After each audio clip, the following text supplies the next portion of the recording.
যখন তুমি ভাবো যে সূর্যের চারিদিকে পৃথিবী ঘুরছে, তখন তুমি এই ধরনের একটি ছবি কল্পনা করো, এবং এটি ঠিক যখন কিনা তুমি সূর্যতে বসে পৃথিবীর গতিপথকে দেখো এবং তোমার কাছে পৃথিবীর জন্য এই ধরনের একটি কক্ষপথ উঠে আসে। এখন এটিও আমরা জানি যে সূর্য স্থির নয়। সূর্য সে কিন্তু আকাশগঙ্গা ছায়াপথেও সেও কিন্তু গতিশীল, এবং তার যাত্রাপথের আমি যদি ক্ষুদ্র অংশ দেখি তাহলে আমরা দেখতে পাই সে সূর্য সরলরেখা পথ বরাবর এইভাবে সে ছোটে, এবং ছোটার সময় সেও কিন্তু পৃথিবীকে নিয়েও কিন্তু সে ছোটে। এখন আমরা কিন্তু এই ব্যাপারটি দেখছি সূর্যতে বসে নয়, এখন আমরা সৌরজগতের বাইরে বেরিয়ে পুরো ব্যাপারটি আমরা দেখছি। এবং এখানে তুমি দেখে বুঝতে পারছো যে পৃথিবীর গতিপথ এখন অনেক জটিল হয়ে গেছে।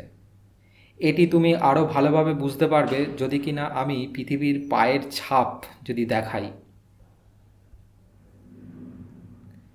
তাহলে দেখো, সৌরজগতের বাইরে থেকে তুমি যখন পুরো ব্যাপারটি দেখো, পৃথিবীর গতিপথ কত জটিলভাবে সে কিন্তু যায়।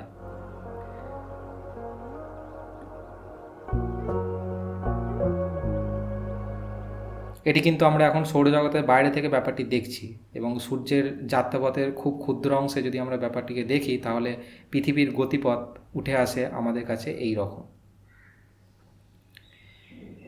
তুমি একইভাবে আরও যে সমস্ত গ্রহগুলি রয়েছে সেই গ্রহগুলির ক্ষেত্রেও ব্যাপারটি ভাবতে পারো।